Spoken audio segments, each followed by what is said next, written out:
ત્યારે મૃત્યુનું સાક્ષી ના બની શકે. જન્મ જે છે ને એ જન્મનો સાક્ષી જન્મ કરતા બીજો હોવો જોઈએ. તો જન્મ જે છે એ જન્મને જાણવા માટે આપણે જન્મથી પહેલા હોવા જોઈએ. કશી વસ્તુને જાણવા માટે એના પહેલા હોવા જોઈએ, પછી હોવા જોઈએ. તો હું ક્યારે કહું છું કે તમે આવ્યા, તમે નહોતા ત્યારે પણ હું હતો, તમે આવ્યા ત્યારે પણ છું, ત્યારે કહેવાય કે ભાઈ આવ્યા મને ખબર છે કે આવ્યો, અથવા ગયો એમ ક્યારે કહેવાય? એ છે ત્યારે પણ છું અને જાય ત્યારે પણ છું. એવી રીતે જન્મનો સાક્ષી કોણ હોઈ શકે? જે જન્મ પહેલા હાજર હોય એ જન્મનો સાક્ષી હોઈ શકે. જન્મ તો પોતાના હોવા પહેલા હાજર નથી. જન્મ ક્યારે જન્મનો સાક્ષી ના બને? તો મૃત્યુ ક્યારે પોતાનો સાક્ષી ના બને? મૃત્યુનો સાક્ષી કેવો હોય? જે મૃત્યુ પછી પણ હાજર હોય. આ વિકારનો સાક્ષી કોણ? એટલે કહેવા માંગે છે કે આજે આ ક્ષેત્ર છે ને એ ક્ષેત્ર ક્યારેય પણ ક્ષેત્રજ્ઞ ના હોય, કારણ કે સાક્ષી પણ ના હોય, કારણ કે આ વિકાર છે એ વિકાર હંમેશા કેવો છે? જ્ઞાનનો વિષય છે. વિકારને પોતાના વિકારની ખબર. એક વસ્તુ સરળ નિયમ એવો છે જે હંમેશા વેદાંત શાસ્ત્રમાં કહે છે કે કોઈ વસ્તુ ક્યારે પોતાના ગુણધર્મને ન જાણી શકે. કોઈ વસ્તુ આપણે હંમેશા બીજાના ગુણધર્મના સાક્ષી હોઈએ, પોતાના ગુણધર્મ ન જાણી શકીએ. સ્વામી હું તો જાણું છું, મારા બધા ગુણો જાણું છું, પણ જે જાણનાર છે ને એ ગુણ કરતા જુદો છે. જાણનાર જે છે એ ગુણ કરતા જુદો છે. એ બધા ગુણો હું જાણતો હોઉં તો એક જ એનો ઉપાય, એનો એક જ ઉત્તર થયો કે ગુણો મારા નથી. જાણનાર હંમેશા જે જાણવાનું વિજ્ઞાનનો વિષય કરતા જુદો જ હોય. તો ક્ષેત્રજ્ઞ કોણ છે? આ બધા વિકારનો સાક્ષી. તો એમાં વિકાર છે કે નહીં આપણે શું ખબર? ક્યારે ક્ષેત્રજ્ઞના ગુણને જાણી ના શકે. અગ્નિ ક્યારે પોતાને ના બાળે, અગ્નિ બીજાને બાળે, પોતાને ના બાળે. અંતે રીતે ક્યારે પણ આત્માના ગુણનો સાક્ષી ના બની શકે. માટે જેનો પણ સાક્ષી હોય એ હંમેશા અનાત્મા હોય. અંતેથી હું જ મારો સાક્ષી હોઉં તો હું જ કરતા થયો, હું જ કર્મ થયો એ શક્ય નથી. જેમ ક્યારે મારા પોતાના ખભા પર ન ચડી શકું તેવી રીતે હું ક્યારે મારી જાતને ન જાણી શકું. અર્થાત ટૂંકમાં જાણવા આવે છે કે જેમ ઘટપટા બધા મારા જ્ઞાનનો વિષય હોય તેવી રીતે આત્મા ક્યારે મારા જ્ઞાનનો વિષય ન હોય, તો વિષય અને વિષયમાં હંમેશા અંતર હોય, એવું અંતર એકમાં ઉત્પન્ન ના થઈ શકે. અંતેથી આ બધું ક્ષેત્રજ્ઞ કેવો છે? આ બધા વિકારનો સાક્ષી. એટલે સુરેશ્વરાચાર્ય કહે છે નર્તે સ્યાદ ક્રિયામ દુઃખી સાક્ષિતા કા વિકારિણ. તો જ્યાં વિકાર ન હોય દુઃખ ના હોય. આપણા દુઃખ ક્યારે હોય? જયારે વિકાર હોય ત્યારે. નર્તે સ્યાદ વિક્રિયામ દુઃખી. જો વિક્રિયા ન હોત, વિકાર ન હોત તો દુઃખ ન હોત. સાક્ષિતા કા વિકારિણ. તો જ્યાં વિકારનો સાક્ષી પોતે કેવો હોવો જોઈએ? તમે મને કહો.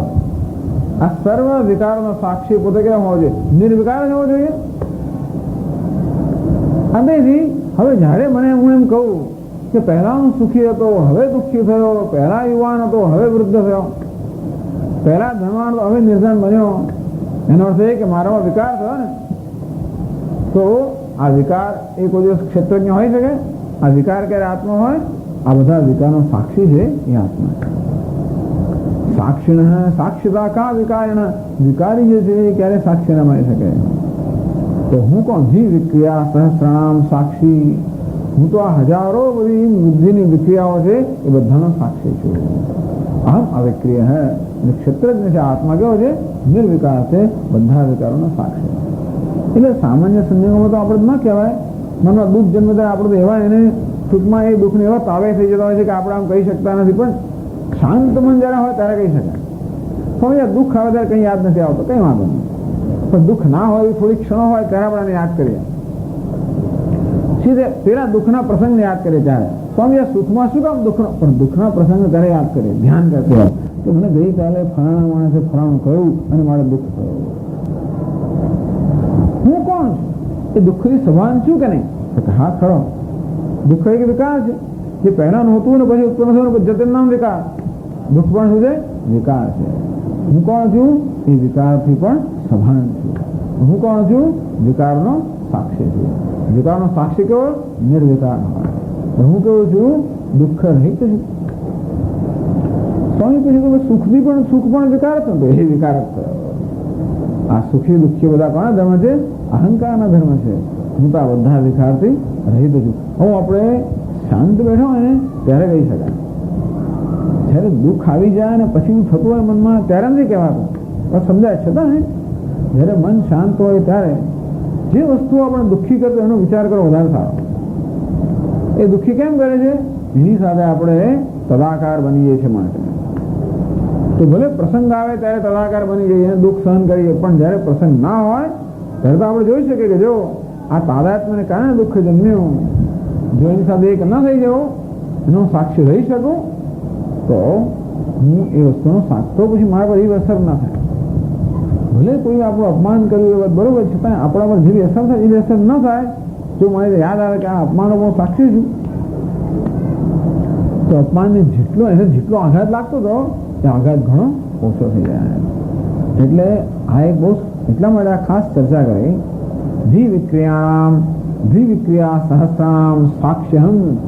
આ બુદ્ધિની કે અંતઃકરણની હજારો જે વિક્રિયાઓ છે, સુખ દુઃખ વગેરે, માન અપમાન, આ બધાનું સાક્ષી છું. અતઃ અવિક્રિય, હું વિક્રિય છું, નિર્વિકાર છું, સાક્ષી છું. જ્યાં વિક્રિયા હોય એ અનાત્મા છે, આત્મા નિર્વિકાર છે. એ પ્રકારે આ ભગવાને શેના માટે ક્ષેત્રમાં આટલું વિસ્તાર નિરૂપણ? વૈરાગ્ય માટે. આ અનાત્મા છે, આ હું નથી. એક જ વસ્તુ માટે મને ખરેખર રાગ છે, દુનિયા માટે મારા માટે જ છે. આપણામાં ખરેખર રાગ ક્યાં છે ખબર છે? પોતાની જ માટે. પણ જેને હું પોતે માનતો એના પ્રત્યે રાગ જન્મ પછી. આ દેહને હું માનતો અને કારણે દેહ માટે રાગ છે. આ નખ અહીંયા હોય ત્યારે મને લાંબા કરું ને પોલિશ કરું, જાત જાતનું કરું. કેમ કારણ હું માનું છું ને, કાપીને નાખ્યા પછી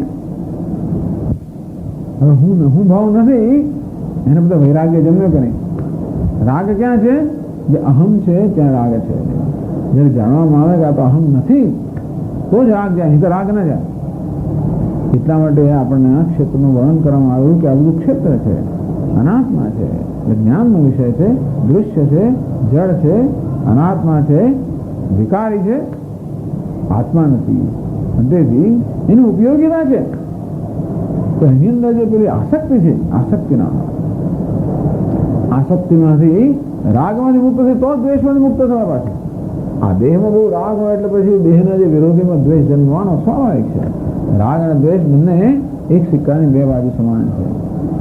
આ રીતે ભગવાને આ વૈરાગ્ય વિરક્તસ્ય જ્ઞાન અધિકારાય વૈરાગ્યાતમ ક્ષેત્રમ વ્યાખ્યાતમ.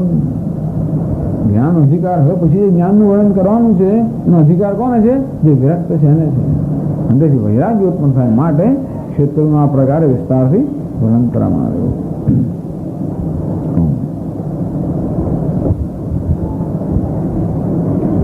ઓમ પૂર્ણમદ પૂર્ણમિદં પૂર્ણાત પૂર્ણમુદચ્યતે પૂર્ણસ્ય પૂર્ણમાદાય પૂર્ણમેવાવશિષ્યતે. ઓમ શાંતિ શાંતિ શાંતિ. શંકરં શંકરાચાર્યં કેશવં બાદરાયણં સૂત્રભાષ્યકૃતૌ વંદે ભગવन्तौ પુનઃ પુનઃ. ઈશ્વરો ગુરુરાત્મેતિ મૂર્તિભેદવિભાગિને વ્યોમવદ્વ્યાપ્તદેહાય દક્ષિણામૂર્તયે નમઃ. ઓમ શાંતિ શાંતિ શાંતિ. હરિ ઓમ શ્રી ગુરુભ્યો નમઃ. હરિ ઓમ. ઓમ નારાયણઃ પરો વ્યક્તાદ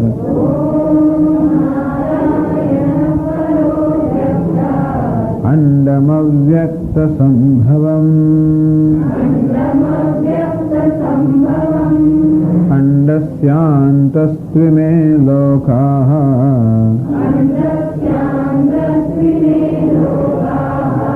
सप्तद्वीपा च मेदिनी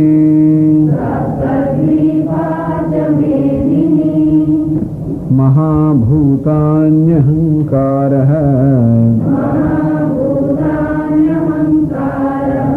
बुद्धिरव्यक्तमेव च इन्द्रियाणि दशैकञ्च पंचचेन्द्रिय गोचराः इच्छा द्वेष सुखम दुःखम संघातश्चेतना धृतिः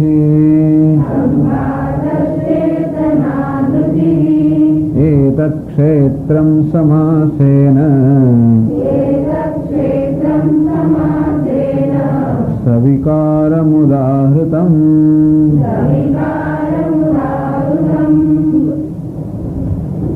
एतत् क्षेत्रं समासेन सविकारम उदाहृतम।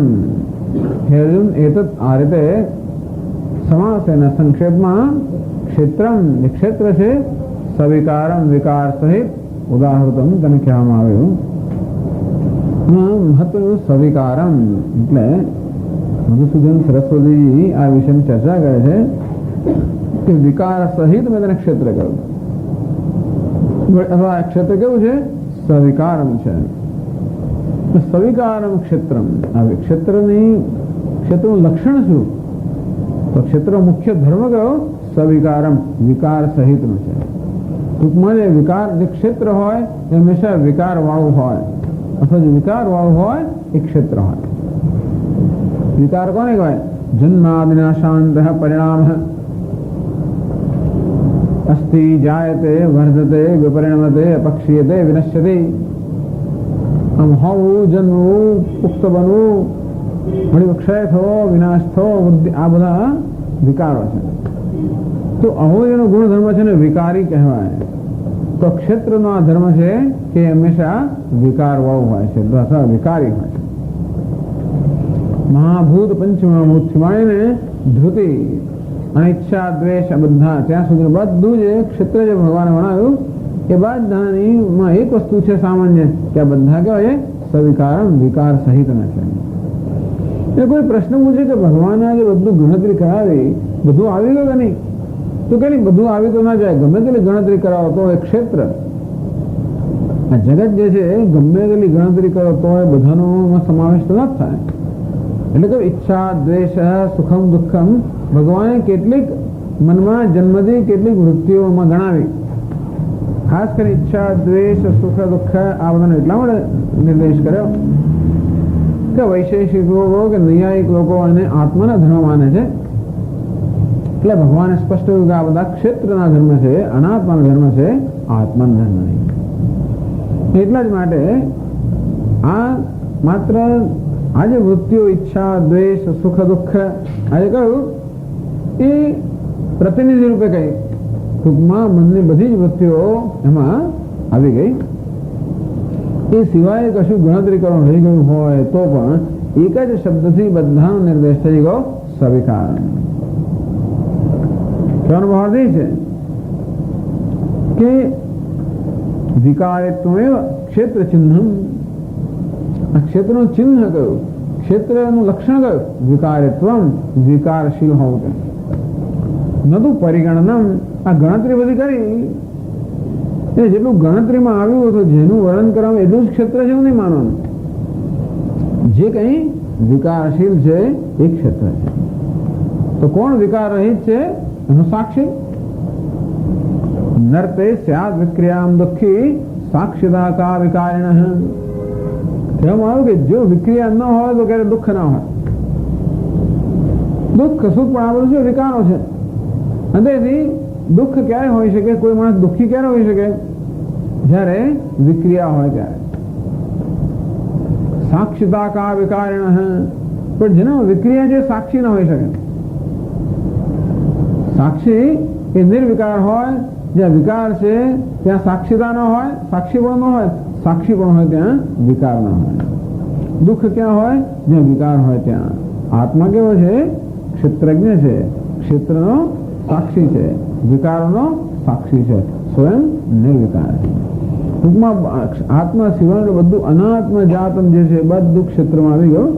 અને એની મૂળ ગુણધર્મ કયો? વિકારિત્વમ, વિકાર હોવો. જી વિક્રિયા સહસ્રણામ સાક્ષ્યહમ. હું કોણ છું? હું આ બુદ્ધિના સેંકડો જે વિકારો છે કામ, ક્રોધ, લોભ, મોહ, રાગ, દ્વેષ, ઈચ્છા, પ્રયત્ન, સુખ, દુઃખ આ બધા બુદ્ધિના કે મનના વિકારો છે. વિક્રિયા સહસ્રાણામ સાક્ષી. હું હજારો બુદ્ધિની વિક્રિયાઓ કે બુદ્ધિના જે વિકારો કે બધી વૃત્તિઓ છે એનો સાક્ષી છું. અતઃ અહમ અવિક્રિય. તેથી હું નિર્વિકાર છું. બસ બે કોટીના પદાર્થો થયા, ક્ષેત્રજ્ઞ અને ક્ષેત્ર, નિર્વિકાર અને વિકારી. બસ આવી વસ્તુ છે. ભગવાને પેલા ક્ષેત્રનું વર્ણન કર્યું. હવે આગળ કહે છે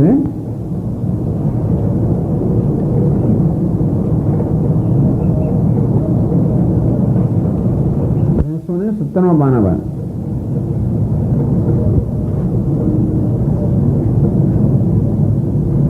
પહેલેથી જ કે છે. હવે પછી 5 શ્લોકોનો જે વિભાગ આવે છે એમાં ભગવાન અમાનિત્વ, અદમ્યત્વ એમ કરીને 20 મૂલ્યો જ્ઞાન માટે ઉપદેશ છે. તો ભગવાન હવે એની વાત કેમ કરે છે? એવો એક પ્રશ્ન થાય છે કે કેમ ભગવાન અમાનિત્વ વગેરે એની વાત કરતા નથી? ક્ષેત્રની વાત કરી, આગળ ભગવાને કહ્યું ઇદમ શ્રીરમ કૌંતેય ક્ષેત્રમ ઇતિ અભિધીયતે. થોડોક અવાજ ઓછો કરવો પડશે. એ કૌંતેય આ શરીર ક્ષેત્ર છે, એનો જ્ઞાતા ક્ષેત્રજ્ઞ. ક્ષેત્રની વાત કરી એટલે હવે આપણી અપેક્ષા શું હોય કે ભગવાન ક્ષેત્રજ્ઞની વાત કરશે. તો હવે આ ક્ષેત્રની વાત કર્યા પછી ક્ષેત્રજ્ઞની વાત કરવાને બદલે એક બીજી વાત ભગવાન કરે છે. આ જ્ઞાનના મૂલ્યોની વાત કરે છે, જ્ઞાનની વાત કરે છે. એનું શું કારણ છે એ સમજાવે છે શંકરાચાર્યજી. ક્ષેત્રજ્ઞ વક્ષ્યમાણ વિશેષણ યસ્ય સપ્રભાવસ્ય ક્ષેત્રજ્ઞસ્ય પરિજ્ઞાનાદ અમૃતત્વં ભવતી તમ જ્ઞેયં યત્તત્ પ્રવક્ષ્યામિ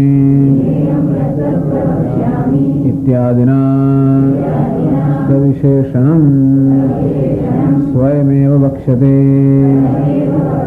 ભગવાન તો હવે તમારો પ્રશ્ન છે કે ભગવાન ક્ષેત્રની વાત ક્યારે કરશે? કેમ નથી કરતા? તો કહેશે ક્ષેત્રજ્ઞ વક્ષ્યમાણ વિશેષણ. વક્ષ્યમાણ જે કહેવાનું છે તે વિશેષણ, જેને વિશેષણ હવે પછી કહેવામાં આવશે. અનાદિમત પરમ બ્રહ્મ ન સત ના સદુચ્યતે. જેને સત કે અસત ના કહી શકાય, અનાદિમત છે, પરમ બ્રહ્મ છે, એવા જેના લક્ષણો કહેવામાં આવશે. એવો જે ક્ષેત્રજ્ઞ છે એટલે આત્મા છે. પછી જ્ઞેયમ યત્તત્ પ્રવક્ષ્યામિ યજ્ઞાત્વા મૃતમશ્નુતે. તો ભગવાન હું તને જ્ઞેયની વાત કરીશ, ક્ષેત્રજ્ઞની વાત કરીશ, જેનું જ્ઞાન પ્રાપ્ત કરે તો અમરતાને પ્રાપ્ત કરશે. યસ્ય સપ્રભાવસ્ય ક્ષેત્રજ્ઞસ્ય પરિજ્ઞાનાત અમૃતત્વં ભવતી. એ ભગવાન 12મા શ્લોકમાં કહે છે. તો જ્ઞેયમ યત્તત્ પ્રવક્ષ્યામિ યજ્ઞાત્વા મૃતમશ્નુતે અનાદિમત પરમ બ્રહ્મ ન સત ના સદુચ્યતે. ત્યારે 12મા શ્લોકમાં ભગવાન વળી પાછી ભૂમિકા રહે છે કે હે અર્જુન, હવે હું તને ક્ષેત્રજ્ઞ, હવે જ્ઞેયની વાત કરીશ, બ્રહ્મની વાત કરીશ, ક્ષેત્રજ્ઞની વાત કરીશ. શા માટે? યજ્ઞાત્વા અમૃતમશ્નુતે. જેનું જ્ઞાન પ્રાપ્ત કરીને આ મનુષ્ય અમૃતત્વને પ્રાપ્ત કરે છે એ જ્ઞેયની કે ક્ષેત્રજ્ઞની વાત કરે છે. એનો પ્રભાવ ભગવાન કહે છે. શું એનો પ્રભાવ છે? સર્વતઃ પાણીપાદંતઃ સર્વતોક્ષ શિરોમુખમ. સર્વત્ર હાથ અને પગ, સર્વત્ર આંખો અને કાન અને મસ્તક અને મુખ, આ બધા વડે સર્વત્ર ફેલાયેલું. સર્વમાવૃત તિષ્ઠતિ. આમ સર્વ વ્યાપ્ત કરીને રહેનારું છે આ ક્ષેત્રજ્ઞ.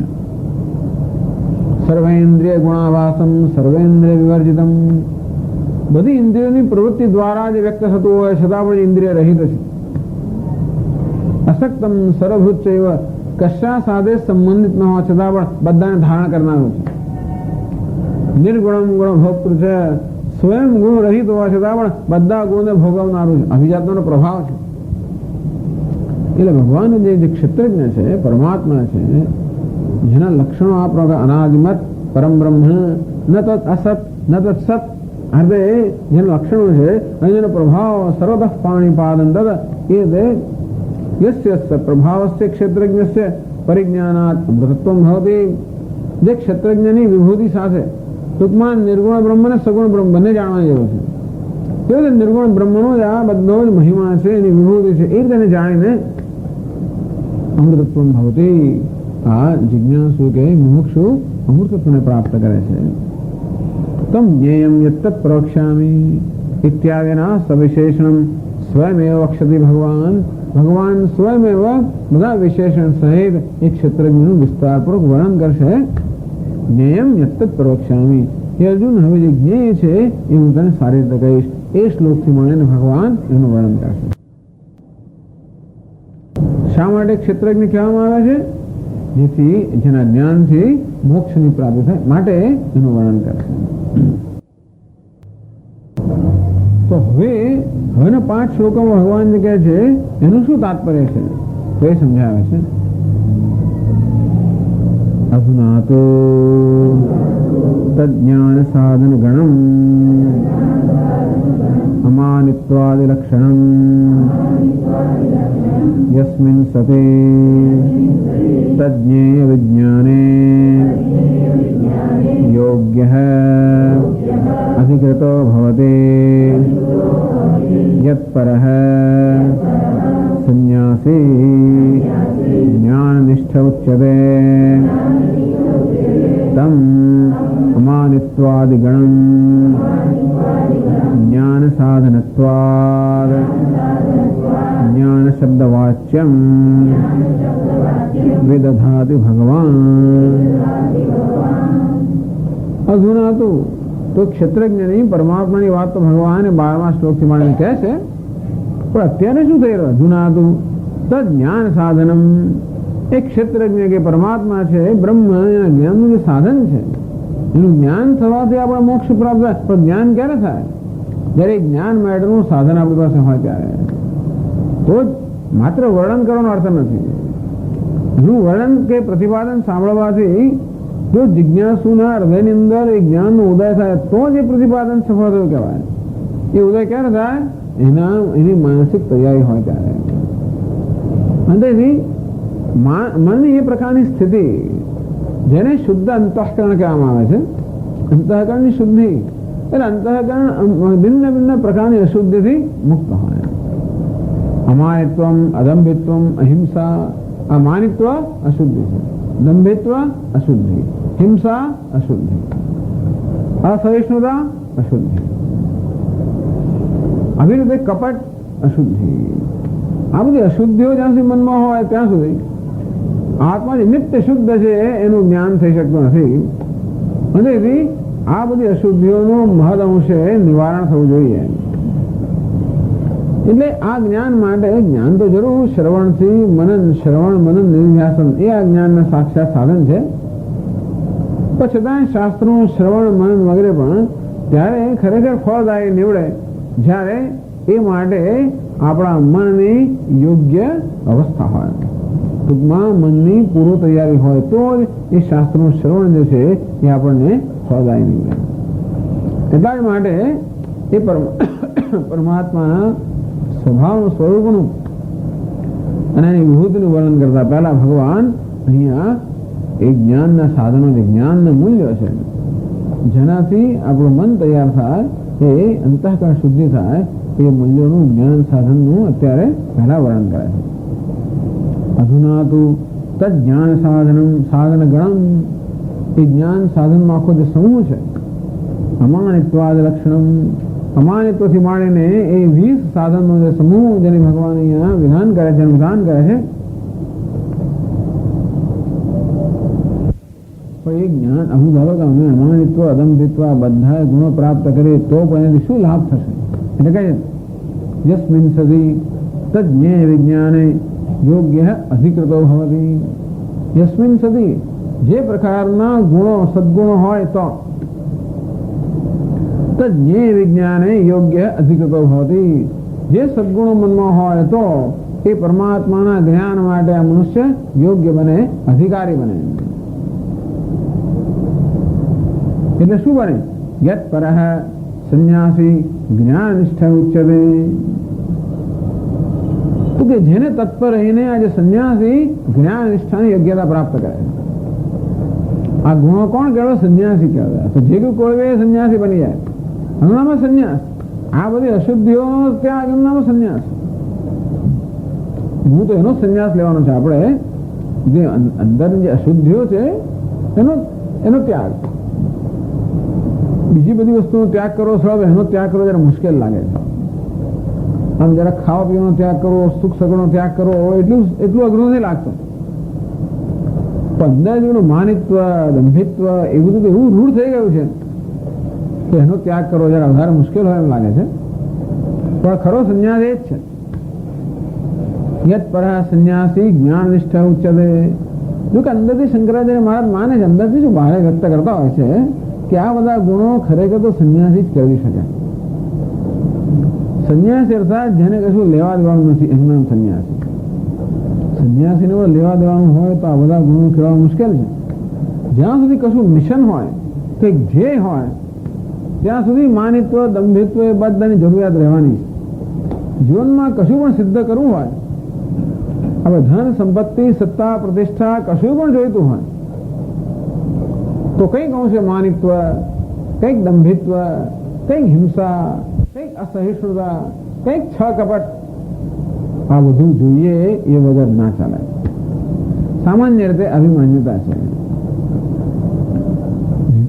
આ બધા વગર જો જીવનની સિદ્ધિઓ પ્રાપ્ત, આ બધા વગર એકદમ સરળ નિષ્કપટ રહીને જો આપણે ધનવાન બનવું હોય, પ્રતિષ્ઠિત બનવું હોય તો ખૂબ બધો પ્રયત્ન માંગે લે, ખૂબ એના માટેની આંતરિક શક્તિઓ માંગે લે. બની શકે માણસ, એના માટે ખૂબ આંતરિક શક્તિ જોઈએ, ખૂબ પ્રયત્ન જોઈએ. શૌચ, સંતોષ, તપ, સ્વાધ્યાય, ઈશ્વર પ્રણિધાનમ, જ્યાં નિયમો કયા છે શાસ્ત્રમાં, એ બધા નિયમો દ્વારા આપણા વ્યક્તિત્વને ખરેખર આપણે શુદ્ધ, સ્વચ્છ અને મળવાન બનાવ્યું હોય તો પછી માનિત્વ, દંભિત્વ એ બધા વગર પણ કદાચ આપણે એવી ભૌતિક સિદ્ધિઓ પ્રાપ્ત કરી શકીએ. પણ સામાન્ય રીતે જે ભૌતિક સિદ્ધિઓ પ્રાપ્ત કરવા માંગે છે એને એ બધી સિદ્ધિનું એવું આકર્ષણ હોય છે, એ આકર્ષણ પ્રબળ બનતું હોય છે અને પેલા મૂલ્યોનો એની પાસે ભોગ અપાવતો હોય છે. એટલા જ માટે સામાન્ય રીતે બધાની એવી છાપ હોય છે કે સ્વામીજી અમુક પ્રકારનો જો તમે દબાવ ન રાખો, સુદાબ દમામ ન રાખો, અમુક પ્રકારનું જરાક તમે નિયંત્રિત્વ ના રાખો, અમુક પ્રકારનો જરાક ક્રોધ ના રાખો, આવું ના કરો તો ના ચાલે કામ. વાત સાચી છે. આપણે એની ચર્ચા આગળ કરી ગયા કે આ બધું માનિત્વ, દંભિત્વ, હિંસા આ બધી વસ્તુઓ આપણે જાતે સ્વીકારેલી છે આપણા પોતાના રક્ષણ માટે. બાળપણમાં આપણે હતા જયારે જન્મ્યા ત્યારે બાળક કેવું હોય? તદ્દન નિરાધાર, બધી રીતે નિરાધાર હોય. અને કેટલા આપણે જ્યાં સુધી મોટા ન થઈએ અને આપણે પોતે શક્તિશાળી થઈને આપણો પોતાનો બચાવ કરવા જેટલા શક્તિશાળી નથી ત્યાં સુધી તો હંમેશા આપણા પર શારીરિક રીતે જોવા જઈએ લાગણીના સ્તરે જાત જાતના નાના મોટા આક્રમણ થયા કરતા હોય છે. મોટા ભાઈઓ હોય, મોટી બહેનો હોય, બીજા મિત્રો હોય, બીજા ઘણીવાર મા બાપ, બધા લોકો કંઈક થોડું આમ કંઈક આપણે ઘોષપૂરણ કર્યા કરે. અંતેથી આપણે ઉછળતા હોઈએ એ દરમિયાન આપણું શારીરિક રીતે અને લાગણીના સ્તરે પણ રક્ષણ કરવાની જરૂર હોય છે. બધી જગ્યાએ કોઈક ને કોઈક પ્રમાણમાં ઈર્ષ્યા, વેર છે થોડું રહેવાનું. ભલે ને ભાઈ બહેનો હોય તો પણ થોડું, કારણ કે અમુક વસ્તુમાંથી ભાગ વહેંચવાનો હોય. ભાઈ આટલી મીઠાઈ બનાવી એમાંથી 3 ભાઈઓનો ભાગ લેવાનો હોય એટલે અને એકને વધારે જોઈતું હોય એટલે થોડું રહેવાનું. એટલા માટે આપણે આ બધી જેને અંગ્રેજીમાં ડિફેન્સ મેકેનિઝમ અર્થાત સ્વરક્ષણ માટેની આ બધી રચનાઓ જે છે એ આપણે પોતે સ્વીકારેલી છે. આપણે જોઈએ કે ક્રોધ કરો તો કોઈ નજીક ના આવે, એક જ લગાવી દઉં, જો મને કોઈ કરે ને તરત સામે પ્રહાર કરી દઉં. એવું જોયું છે કે હું જયારે આવો થોડું આક્રમક બનું તો જ મારો બચાવ થઈ શકે. જો આક્રમક ન બનું તો બધા લોકોના આક્રમણનો ભોગ બનવું એટલે બીજા લોકોના આક્રમણનો ભોગ બનતા અટકવા માટે આક્રમક બનવાની જરૂર પડી. આક્રમક ત્યારે બનાય જ્યારે કંઈક થોડો ક્રોધ હોય, કંઈક રાગ દ્વેષ હોય, એવું હોય તો બનાય. એ સિવાય આપણે જોઈએ છે કે હંમેશા અંદરની જે કંઈ નબળાઈઓ હોય, જે કંઈ મર્યાદાઓ હોય એને છુપાવવાની આપણે બહુ જરૂર પડે. કે બહાર પડી જાય તો પછી આપણે પેલું મળે નહીં. ઘણી વાર એડમિશન ના મળે, નોકરી ના મળે, મને થોડું માન ના મળે, સન્માન ના મળે, મારું અંદર છે બધું ખરેખર બહાર પડી જાય તો ઘણી જે વસ્તુઓ જેને માટેનું મૂલ્ય છે એ વસ્તુઓથી હું વંચિત રહી જાઉં. મને સન્માન, મારા આ પ્રેમ છે, આદર માટે મૂલ્ય છે, આ બધી વસ્તુ માટે મૂલ્ય છે કે હું જેવો છું તેવો બહાર પડી જાઉં તો પછી મને એ વસ્તુ ના મળે. એના માટે હું જરા અંદર કંઈક અને બહાર કંઈક એવું જરા દંભ, આવી રીતે માનિત્વ, દંભિત્વ, હિંસા, અસહિષ્ણુતા બધું આવતું હોય છે.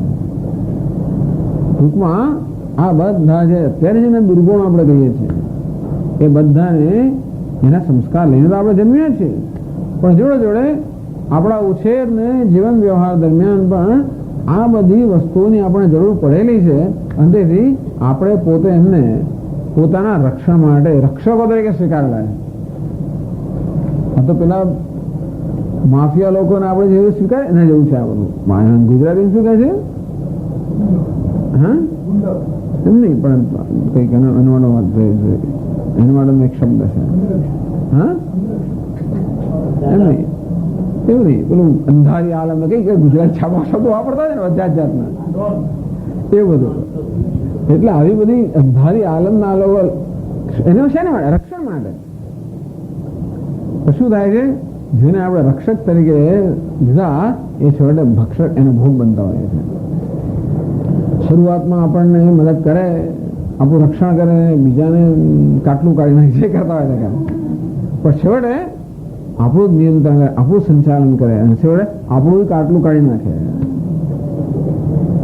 આજકાલ છાપામાં વાંચીએ છીએ ને બધું, એમાં આપણે વાંચીએ છીએ ને એ હકીકતનો 1% હશે કદાચ. અંદર શું શું ચાલે છે એનું એક બહુ જરાક આપણને ખબર પડે તો આપણે આમ વિચાર કરે શું ચાલે છે બધું. અંદર જે છે એની ખબર પડે તો આપણું શું હાર્ટફેલ જ થઈ જાય. પણ ટૂંકમાં અણસમજને કારણે, અવિવેકને કારણે જ્યારે આવા જે હીન તત્વો જે છે કે મલિન તત્વો છે એનો આપણે આશ્રય લેતા હોઈએ છીએ શોર્ટકટ તરીકે, ટૂંકમાં એક તાત્કાલિક ઉકેલ લાવવા માટે.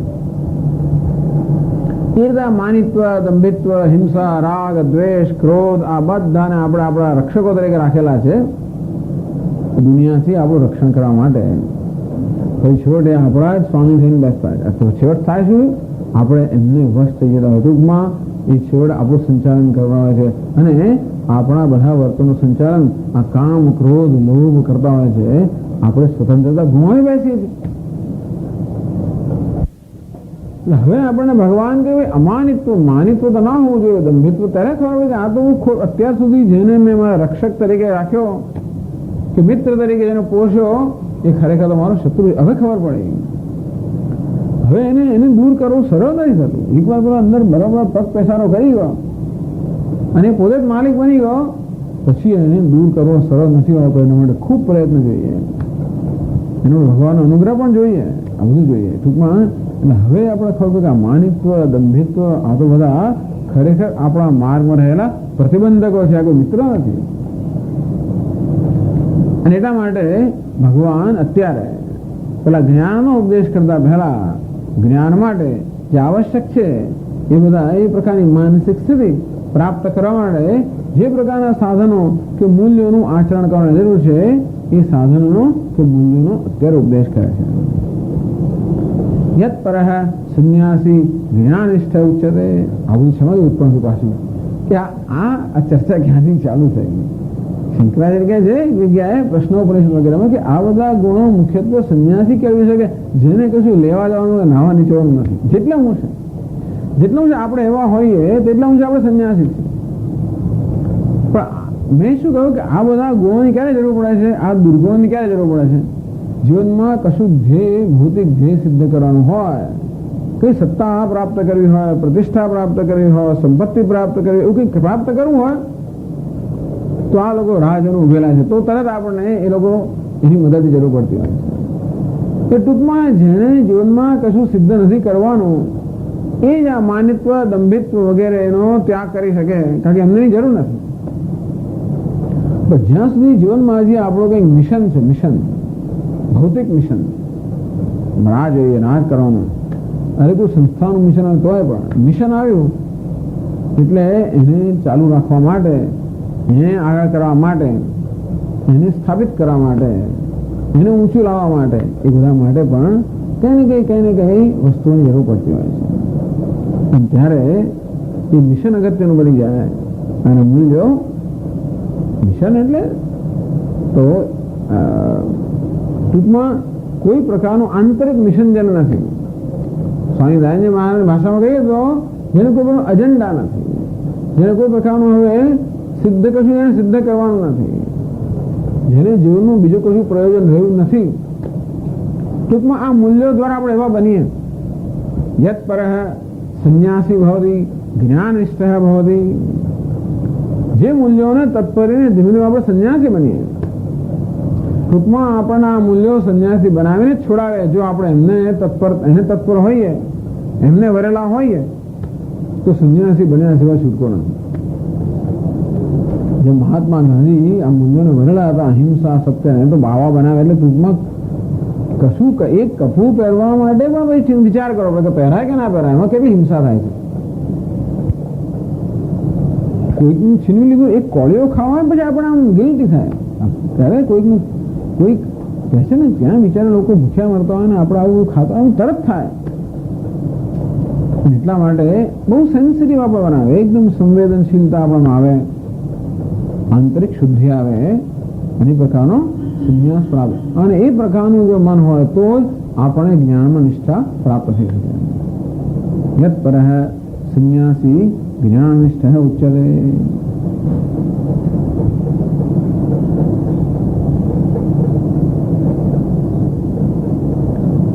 તમ અમાનિત્વાદિગણમ જ્ઞાન શબ્દવાચ્ય. ભગવાન આ 20 મૂલ્યો શું કહે છે? એ તો જ્ઞાન પ્રોક્તમ અજ્ઞાનમ યદતોન્યથા. કે અર્જુન, આ જે 20 મૂલ્યો કયા એ જ્ઞાન છે, એનાથી જે વિરુદ્ધ છે અજ્ઞાન છે. એટલે ભગવાન આ બધા ગુણોને જ જ્ઞાન કહે છે. તો એને જ્ઞાન કેવું કહેવાય? આત્મ અહમ બ્રહ્માસ્મિ એને જ્ઞાન કહેવાય. આને વળી જ્ઞાન ક્યાંથી કહેવાય? એટલે શંકરાચાર્ય જ્ઞાન સાધનત્વાદ જ્ઞાન શબ્દવાચ્યમ. ભગવાન અમને એટલો આદર કરે છે કે જ્ઞાનની કક્ષાએ મૂકી દે છે. ખરેખર શું છે? જ્ઞાન માટેનું સાધન છે, પરંતુ જ્ઞાન માટેનું મહત્વનું સાધન છે, અનિવાર્ય સાધન છે. યસ્મિન સતી તજ્ઞેય વિજ્ઞાને યોગ્યો ભવતિ. જે હોય, જે પ્રકારના મૂલ્યો કે સદગુણો હોય તો આ મનુષ્ય આ જ્ઞાન પ્રાપ્ત કરવાની યોગ્યતા પ્રાપ્ત કરે, અને જો ન હોય તો એ યોગ્ય ન બને. અને તેથી અત્યંત આવશ્યક છે, અનિવાર્ય છે. એટલે આપણે ભગવાન એને જ્ઞાનનું સ્ટેટસ કે જ્ઞાનનો હોદ્દો આપી દે છે. ખરેખર છે જ્ઞાનના સાધન. એ જ્ઞાનના સાધન હોવાને કારણે ભગવાનને જ્ઞાન કહે છે. જ્ઞાન સાધનત્વાદ જ્ઞાન શબ્દવાચ્યમ વિદધાતિ. ભગવાન વિદધાતિનું વિધાન કરે છે. વિધાન કરો અર્થાત કહે છે કે આ વસ્તુ વિધિ હોવી જોઈએ, નિષેધ ન હોવું જોઈએ. તેમ ભગવાન આ ગુણોનું વિધાન કરે છે, અર્થાત એનો માટેનો આદેશ કરે છે. ભગવાન કહે છે કે આ બધા મૂલ્યો જીવનમાં હોવા જોઈએ. કોણ કરે છે? તદ વિધાનસ્ય વક્તુ દ્વારા દાઢ્યમ સૂચયતી. હું તો કહેનારા કેટલાય બધા આવી ગયા. નહીં, આ કોણ કહે? ભગવાન. વેદધાતી. આ કોઈ સામાન્ય નથી કહેતો. વેદધાતી ભગવાન. ટૂંકમાં કોઈ સામાન્ય મનુષ્ય નથી કહેતો. અરે આપતા પણ નહીં, પરમ આપતા સાક્ષાત નારાયણ આપણે કહી રહ્યા છે કે આ બધા મૂલ્યો જીવનમાં હોવા જોઈએ. આ રીતે આ 7થી મળીને 11 સુધીના શ્લોકોમાં 5 શ્લોકોમાં જે 20 મૂલ્યોનું ભગવાન વિધાન કરે છે એ માટેની ભૂમિકા શંકરાચાર્ય મહારાજે કહી. તો હવે એ 5 શ્લોકોનો આપણે પાઠ કરીએ. અમાનિત્વમદંભિત્વમ અહિંસા ક્ષાંતિરાર્જવમ આચાર आचार्योपासनं शौचम् स्थैर्यमात्मविनिग्रहः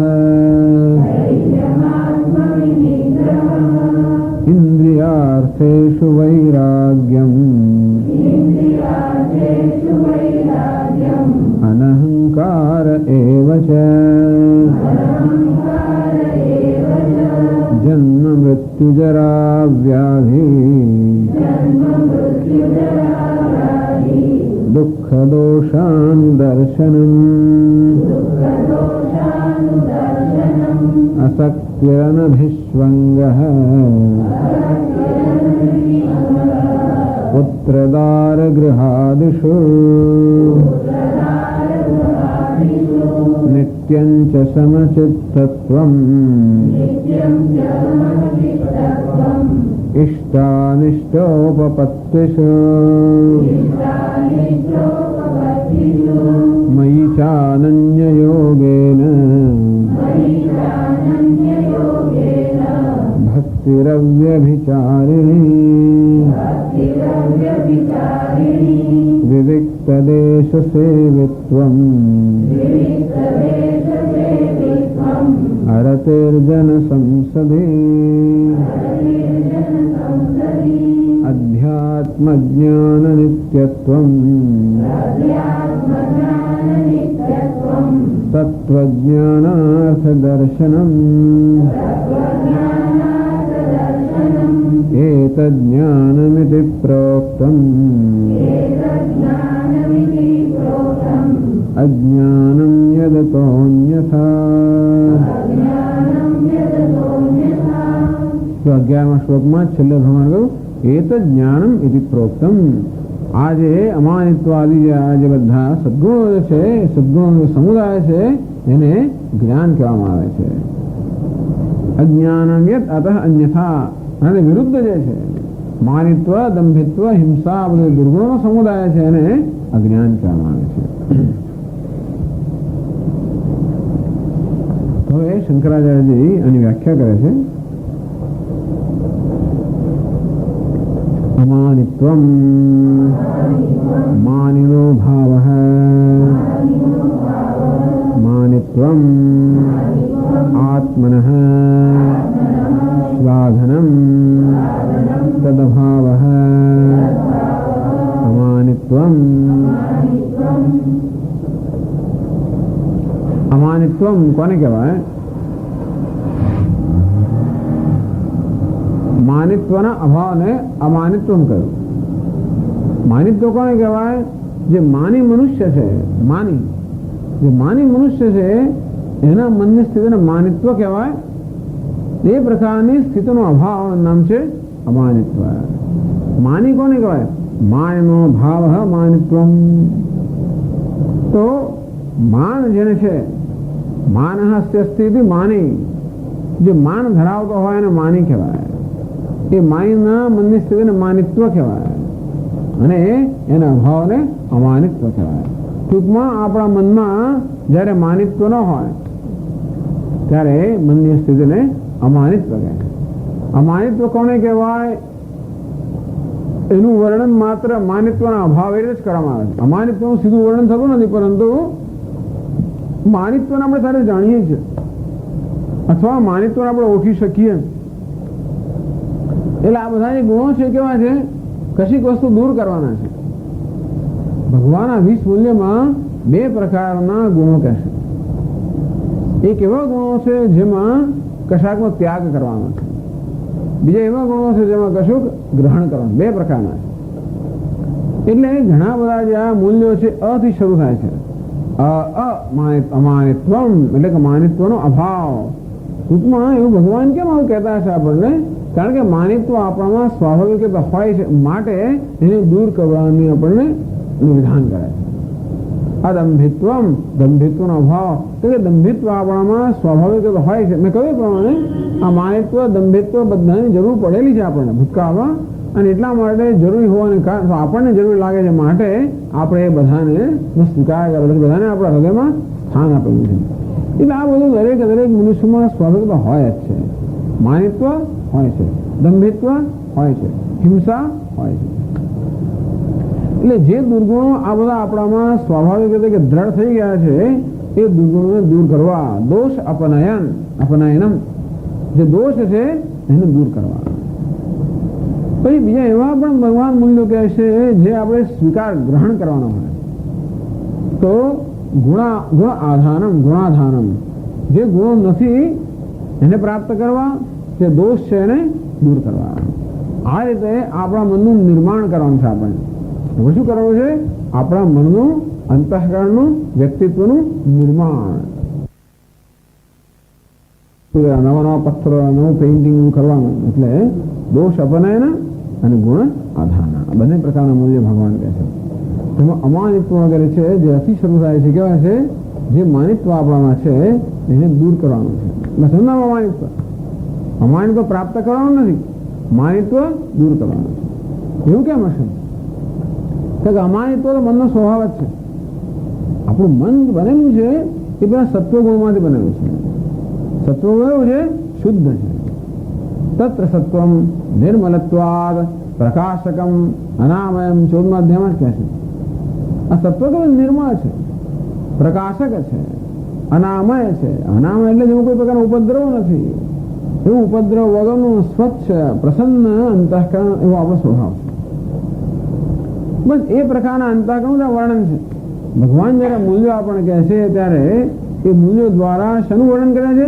એ પ્રકારના સ્વચ્છ પ્રસન્ન અંતઃકરણ, જે ખરેખર આપણો સ્વભાવ જ છે. તો પછી આ માનિત્વ, દંભિત્વ બધું શું છે? તો કે આપણો સ્વભાવ નથી. એ કેવા છે? આગંતુક છે. કેમ આગંતુક છે? અવિવેકને કારણે આપણે એમને નિમંત્રણ આપેલું છે. અવિવેકને કારણે આપણે એમને પોષેલા છે. આપણા મિત્રો જાણીને, રક્ષકો જાણીને, અવિવેકને કારણે ને આપણે એમને નિમંત્રેલા છે, પોષેલા છે. માટે આપણામાં છે કે આપણો સ્વભાવ નથી. એટલા જ માટે માનિત સ્વરૂપી જેવું જળ સ્વભાવ છે સ્વચ્છ હોય છે, શુદ્ધ.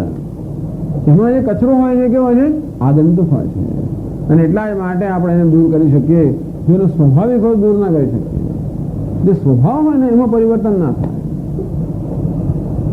એટલા જ માટે આ માનિત્વ વગેરે આપણે કેમ દૂર કરી શકીએ? કારણ કે આપણો સ્વભાવ નથી, આગંતુક છે. શેને કારણે આવેલા છે? અવિવેકને કારણે આવેલા છે. જે ખરેખર આપણે દુઃખ આપનારા છે એને આપણે મૂલ્યવાન ગણેલા છે. કારણ કે જગતમાં આવેલી ધન, સંપત્તિ, સત્તા, પ્રતિષ્ઠા એ બધું આપણું મૂલ્યવાન હોવાને કારણે એ વસ્તુ પ્રાપ્ત કરવાના સાધનો, માનિત્વ, દંભિત્વ પણ મૂલ્યવાન બની ગયા. જ્યાં સુધી એ બધી વસ્તુનું મૂલ્ય જ નથી, આને દૂર કરવું મુશ્કેલ જ પડવાનું છે. કોને દૂર કરી શકે? જેને જ્ઞાનનું મૂલ્ય છે તે. આ માનિત્વ, દંભિત્વ વગેરેને દૂર કોણ કરી શકે? જેને જ્ઞાનનું મૂલ્ય છે.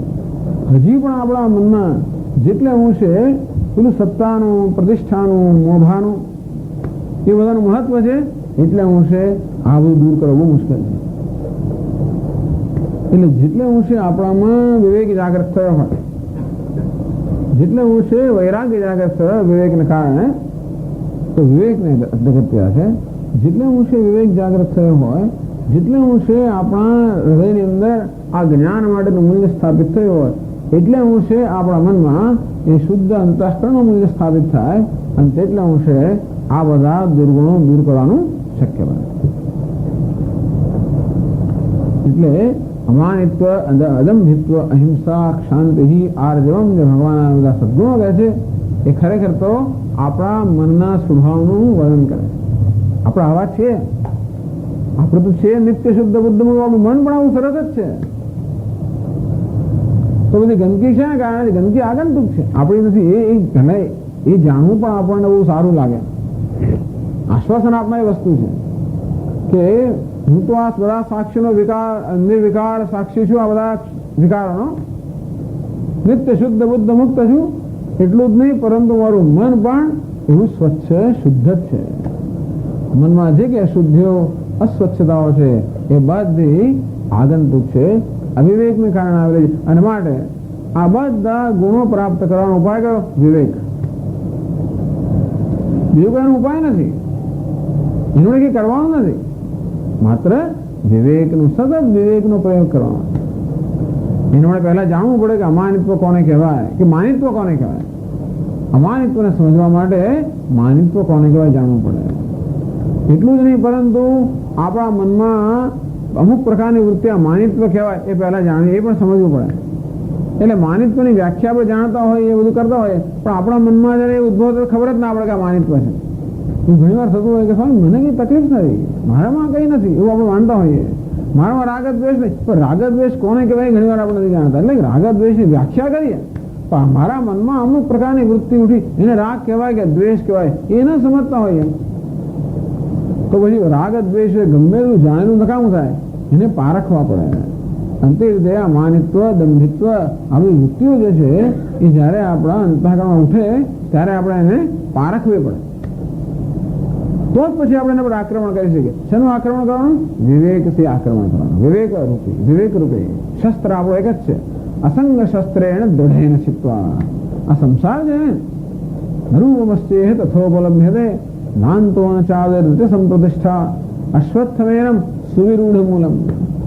આ સંસારનું અશ્વત્થ વૃક્ષ સુવિરૂઢ, એના મૂળ એકદમ રૂઢ થઈ ગયા છે. કયો સંસાર? માનિત્વ, દંભિત્વ, અહિંસા, ક્ષાંતિ, અસહિષ્ણુતા, આ બધું શું છે? સંસાર. એના મૂળ ઊંડા અને દૃઢ થઈ ગયા છે. અને એને છેદવાનો એક ઉપાય છે અસંગ શસ્ત્ર. અસંગ શસ્ત્ર અસંગતાનો અર્થ છે અસંગતા કહેવાની જરૂર છે. આપણે જોઈશું કે આ બધા ગુણો કેળવવા માટે આપણે આપણા પોતાના મનથી અસંગ હોય એ પણ જરૂરી છે. કે આપણા મનના ધર્મ છે. માનિત્વ હોય, દંભિત્વ હોય, હિંસા હોય, દુર્ગુણો હોય, બધા કેવાય મનમાં છે, મારા નથી. એટલે એમનો પક્ષ લેવાની જરૂર નથી. આપણે મારા કહીએ કે એનો પક્ષ લઈએ પાછા. એટલે સામાન્ય શું બનતું હોય છે કે એક તો હું માનિત્વ, દંભિત્વ દાખવું વ્યવહારમાં, અને એ પાછળનો બચાવ કરો. ના મેં નથી કર્યું એમ કરે બચાવ કરી આપવા. આપણે હિંસા થઈ જાય, કોઈના પર ક્રોધ થઈ એવું થાય ને પછી આપણે બચાવ કરીએ. કેમ? કારણ કે એને આપણે મારું માનીએ છીએ, એની સાથે વળી પાછો આત્મભાવ લગાવીએ છીએ. અસંગતા કોને કહેવાય? એમાં આત્મભાવ જોડવાની કશી જરૂર નથી. આ બધા અનાત્મા છે. એનાથી હું અસંગ રહું, નિરપેક્ષ રહું, તટસ્થ રહું, તો જ એમની વચ્ચે એક અંતર કેળવી શકું. અંતર કેળવી શકું તો જ પછી એમને સમજી શકું અને તો જ એમને દૂર કરી શકું. એટલે અહીં તો આ બધા, કારણ કે અત્યાર સુધી મેં એમને મારા માન્યા છે, હું માન્યા છે, એટલે બરોબર દ્રઢ થઈ ગયા છે ને. અહંકારનું આપણું વર્ણન છે. અહંકાર નામની વસ્તુ એટલે શું? આ માનિત્વ, દંભિત્વ, ભેગોર એટલે અહંકાર થયો. એનું જે એ જ સંસારનું વૃક્ષ છે, એના મૂળ બધા ઊંડા ગયેલા છે. અસંગ શસ્ત્ર એટલે આ બધા મૂલ્યોને ભગવાન જ્ઞાન કહે છે. એનું એક જ કારણ છે કે આ બધા મૂલ્યો કેળવવાનો એક જ ઉપાય છે, વિવેક. એ જ ઉપાય છે. એટલે જ્ઞાન દ્વારા જ આ મૂલ્યો, વિવેક જ્ઞાન દ્વારા જ આ મૂલ્યો કેળવાય. અવિવેકને કારણે પેલા બધા દુર્ગુણો આવેલા છે અને અવિવેકના રૂપમાં જ વ્યક્ત થવા છે, અને વિવેકથી જ એ દુર્ગુણો દૂર થઈ શકે. એ દ્રષ્ટિએ પણ આ જ્ઞાન જ છે. આ જ્ઞાનનું સાધન એટલે આમાં બીજું કંઈ કરવાનું નથી. મૂલ્યોનું પાલનમાં કશું વિશેષ કરવાનું નથી. સ્વામી શું કરવાનું? અમાનિત્વમાં શું કરવાનું? રોજ 4 વાગે ઉઠું, આટલો જપ કરું, આટલો પ્રાણાયામ. અમાનિત્વમાં શું કરવાનું? એ બધું તો સારું છે, એ કરવાનો કંઈ વાંધો નથી, પણ અમાનિત્વમાં શું કરવાનું? માનિત્વને સમજીને એને હંમેશા દૂર કરવાનો મારે પ્રયત્નશીલ રહેવાનો છે. વિવેક રૂપી શસ્ત્રનો પ્રયોગ જ્ઞાન. એટલે આમાં જ્ઞાન હંમેશા સંકળાયેલું, સતત સંકળાયેલું છે. આ બધા મૂલ્યોની સમજમાં અને મૂલ્યોના વિકાસની અંદર સમજ તો હંમેશા સંકળાયેલી જ છે. એટલા જ માટે ભગવાન એને જ્ઞાન કહે છે.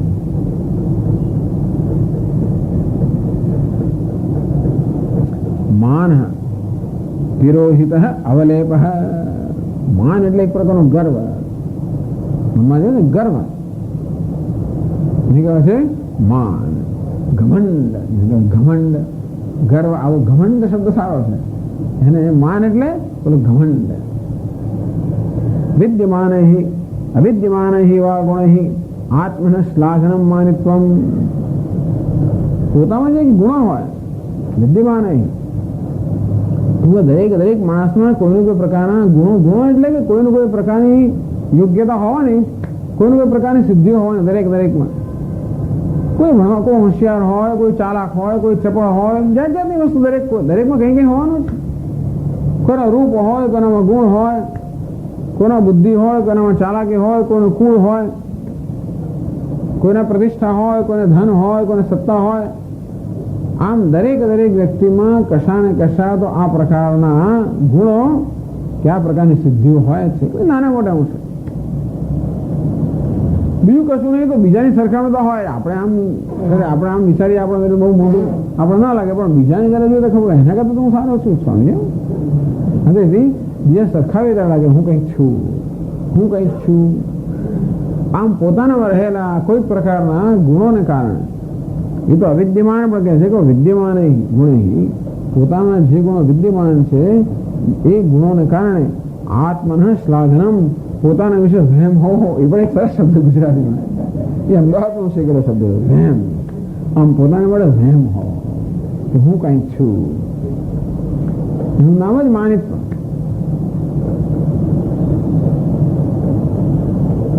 સચ આત્મની ઉત્કર્ષ આરોપ હેતુ, એને માટે માણસ પોતાની જાતને બહુ ઊંચો માને, કંઈક સ્વયં માને. આમ પોતાનામાં જે રહેલા છે કે નથી રહેલા એ ગુણો દ્વારા પોતાની શ્લાઘા કરવી. લોકોને આત્મશ્લાઘાનો પણ એક આમ એની ટેવ હોય છે ને, પોતાની શ્લાઘા કરે, બહારના કરે અંદર કરે, પોતાને જ હંમેશા અભિનંદન આપતા હોય અને પોતાને જ મહાન માનતા હોય. આત્મની ઉત્કર્ષ આરોપ હેતુ, અને એ બધા જે ગુણો છે એને કારણે પોતે કે ઉત્કૃષ્ટ છે એ પ્રકારનો એક વહેમ ધરાવો, ઘમંડ ધરાવો અને માન કહેવામાં આવે છે. તો આવી જાતનું ઘમંડ જેનામાં હોય, આમ પોતાનું જે આત્માની શ્લાઘા કરતો હોય એ મનુષ્યને માની કહેવામાં આવે છે. એના મનની સ્થિતિને માણિત્વ કહેવામાં આવે છે. ભગવાન કહે છે કે આ વસ્તુ જ્ઞાનને વિરોધી છે, આ જ્ઞાન છે. પહેલા તો આમ આવી જાતની વસ્તુ અજ્ઞાનમાં જન્મી છે, અવિવેકમાં જન્મી છે. આત્માનું માન હોતું જ નથી ને. માની કોણ છે? બીજા કરતા ઊંચો છે ને. જ્યારે હું ઘમંડ કરતો હોઉં, મારી જાતને કંઈક ઊંચો ઠરાવતો હોઉં, ત્યારે હું બીજા કરતા ઊંચો છું. આ મારામાં ને બીજામાં એક પ્રકારનો અંતર પાડી દઉં છું. આત્મા કેવો છે? સમોહમ સર્વભૂતેષુ. આત્મા કે હું તો ભગવાન, હું બધે સમાન છું. એટલે ભગવાન કે આત્મા કેવો છે? જેનું ઊંચાપણું નીચાપણું કશું હોતું જ નથી. આ ઊંચાપણાના નીચાપણાના ખ્યાલમાંથી આ પ્રકારનો ઘમંડ જન્મેલો છે કે હું ઊંચો છું. અને એટલા માટે હવે આપણે માન ધરાવીએ એમાં બીજું શું થાય છે કે તિરોહિત અવલેપ, અંદરથી માન ધરાવાય. માનિત્વ અંદર, બહાર ના પ્રગટ કરે, તો અંદર આ પ્રકારનું માનિત્વ આપણામાં અનેક પ્રકારની અપેક્ષાઓ ઉત્પન્ન કરે. હું જ્યાં મારા વિશે વહેમ ધરાવે તો બરાબર છે, સારું કઈ વાંધો નહીં, પરંતુ બીજાઓ પણ એ પ્રકારે મારું સન્માન કરે એવી પણ એક અપેક્ષા હોય છે. હું તો મારી જાતનું સન્માન કરતો હોઉં છું, પણ જોડે બીજાઓ પણ મારું સન્માન કરે. ભલે બહારથી વ્યક્ત ના કરી, પણ અંદરથી એ પ્રકારની અપેક્ષા રાખતા હોઈએ કે મારું આમ સન્માન થવું જોઈએ, આવી રીતે મારી સાથે વર્તાવ થવો જોઈએ, આ પ્રકારનું એને માન મળવું જોઈએ, આ પ્રકારનું વર્તન મારી સાથે થવું જોઈએ. તો આ પ્રકારની આ માનિત્વ જે છે આવા પ્રકારની અપેક્ષા સર્જે છે. જ્યાં આ પ્રકારની અપેક્ષા હોય ત્યાં હંમેશા નિરાશ થવાની સંભાવના બહુ રહેલી હોય છે. લોકોને ખબર ના પડે કે એને હવે અપેક્ષા છે. ઘણી વાર તો આપણે ના સમજ પડે, સામે વ્યક્તિને અમુક પ્રકારની અપેક્ષા છે આપણી પ્રત્યેથી, કે અમુક રીતે આપણે માન આપવું જોઈએ, અમુક કરવું જોઈએ, અમુક ના, એવી આપણે ના સમજ પડે. અને તેથી એ સમજવાના અભાવને કારણે આપણે એની અપેક્ષા પૂરી ના કરી તો પેલા ખરાબ લાગે. આપણે ખબર ના હોય ખરાબ કેમ લાગે, પણ સ્વામી માન મારામાં છે કેમ ખબર પડે?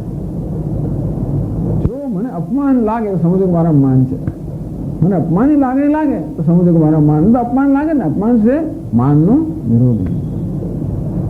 જે મનુષ્ય માની છે ને એને વારંવાર અપમાનની લાગણી થયા કરતી હોય છે.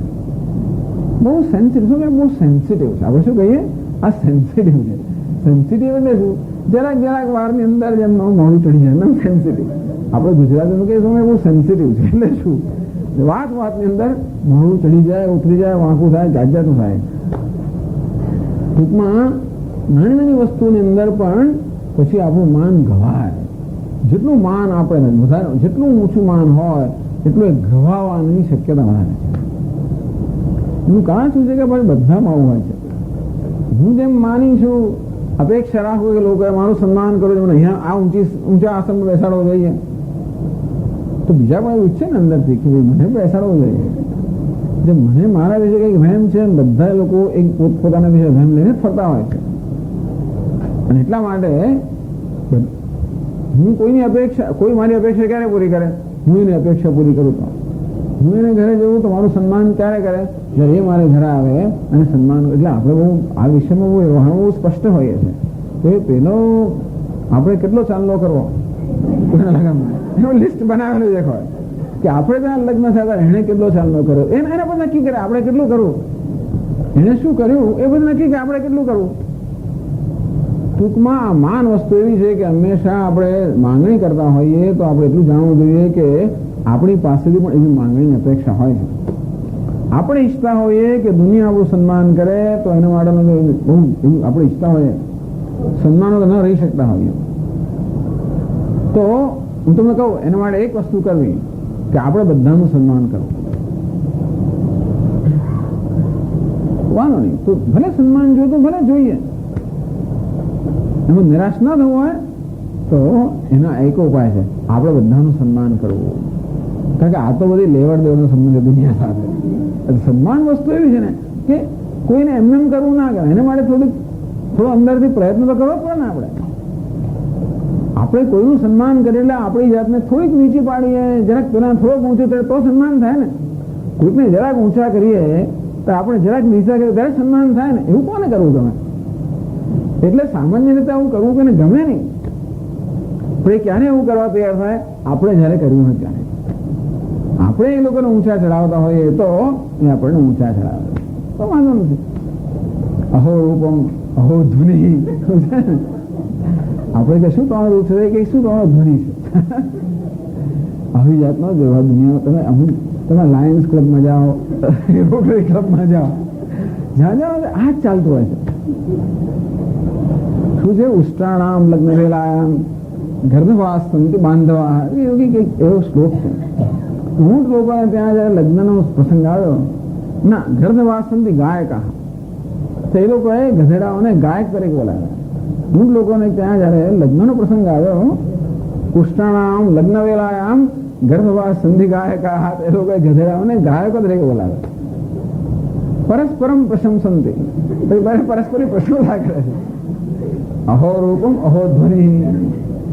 એટલે ગધેડા ઊંટને કે શું રૂપ છે તમારું, અને ઊંટ ગધેડાને કે શું અવાજ છે તમારો. આવી રીતે મોટે ભાગે આવું બધું ચાલતું હોય છે. એટલે અમે નાના અમે જયારે કોલેજમાં ભણતા ત્યારે મારો એક મિત્ર કે મને અમારી એન્જિનિયરિંગ કોલેજમાં બધા કારકુન લોકો હોય ને, મને કે જો આ દરેક જણે સર સર કેમ બોલાવે છે, દરેક જણ પેલા સર કે, તો એ પેલો પેલા સર કે તો આપણે સારું લાગે. એટલે આવું જાતનો બધો લેવડદેવડનો વ્યવહાર છે. તો આપણે એવું ઈચ્છતા હોઈએ કે આપણું માન રહે તો એક જ ઉપાય છે આપણે બીજાને માન આપવું. એટલે ઘણી વાર તો એટલે આપણને ખબર પણ નથી હોતી કે બીજાની શું અપેક્ષા હોય છે, અને બીજાને ખબર નથી આપણી શું અપેક્ષા છે. માટે માની માણસ કેવો છે, એનું માન વારંવાર ઘવાતું હોય છે. ટૂંકમાં જેટલો આપણામાં વધારે ઘમંડ હોય, જેટલું આ માનિકતો વધારે હોય, એટલું આપણું માન કે આપણી લાગણી ઘવાવાની સંભાવના વધારે. એક કારણ એ છે કે બીજાને ખબર ના હોય કે ભાઈ આના પ્રકારના માનની અપેક્ષા. તો ઘણી વાર તો ખબર હોય તો શું થઈ ગયું, હું એને શું માન આપું એવું ક્યાં ગુજરાતી વખા ને, એટલે શું થઈ ગયું. એટલે એવું પણ લોકો માનતા, કારણ કે દરેક જણને પોતાના વિશે કઈ વહેમ હોય ને. એટલે ટૂંકમાં બધા લોકો એટલે ઘણી વાર તો બીજા જાણતા હોય કે આ સન્માનની અપેક્ષા રાખે છે તો પણ ના આપે. કારણ કે પોતાની જાતને આના કરતા હું કે એનાથી નીચો છું એવું જાતને સ્વીકારવા તૈયાર ના થાય. અંદરથી ઘણા લોકો જાણતા હોય તો પણ આપણું સન્માન ના કરે, તો પણ આપણે લાગણી દુખાય. અને ઘણી વાર સન્માન કરે તો આપણે પૂરતું ના લાગે એવું થાય. પેલાને ખબર હોય કે આને સન્માનની જરૂર છે, અને માટે તેથી આપણે ઓબ્લાઇઝ કરવા માટે કે ખુશ કરવા માટે બીજો સન્માન કરવાનો પ્રયત્ન કરે તો પછી મને કે આટલું જ કરવું આમ કેમ ના કરવું એવું પણ થાય. આ સન્માન વસ્તુ પણ એવી છે કે જેમ જેમ વધારે માતું જાય તેમ તેમ વધારે અપેક્ષાઓ થતી જાય. આજે મેં નહીં બેસાડ્યો તો કાલે જરાક એથી ઊંચું આસન, એથી ઊંચું આસન, દરેક વખતે એની અપેક્ષા વધતી જ જાય. એવું થાય છે? તમને થાય છે કે મને તો ખબર છે કેવું થાય. તો આ વસ્તુ જેવી છે. કેમ એવું થતું હશે? આપણે માન મળે તોય પણ તાત્કાલિક સંતોષ થાય, તો કે જાજો સંતોષ ના આપી શકે અને પછી તો માન મળે તોય સંતોષ ના. એનું કારણ શું હશે? આ માની તો ક્યાંથી જન્મે છે? એ આંતરિક અસંતોષમાં જન્મે.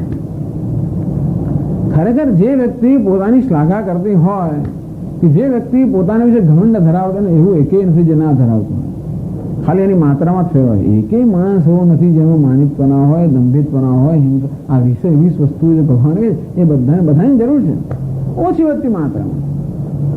એટલા જ માટે આ ચર્ચા બધાને લાગુ પડે. બધા જાણે છે કે આ ઘમંડ કોને કહેવાય, માનિત્વ કોને કહેવાય. પરંતુ ટૂંકમાં આ માનિત્વ આ જરૂર કેમ પડે છે? આ ઘમંડની જરૂર કેમ પડે છે? હું કંઈક છું એવું મારા વિશે કંઈક આત્મવિશ્વાસ માટે કે પોતાનો સ્વીકાર કરવા માટે. ખરેખર મનુષ્યને પોતાને પણ માન હોતું નથી અંદરથી. ખરેખર જોવા જઈએ તો અંદરથી હું મારા માટે માન ધરાવતો નથી. હું મારું પોતાનો આદર કરતો નથી, મારું પોતાનું સન્માન નથી કરતો.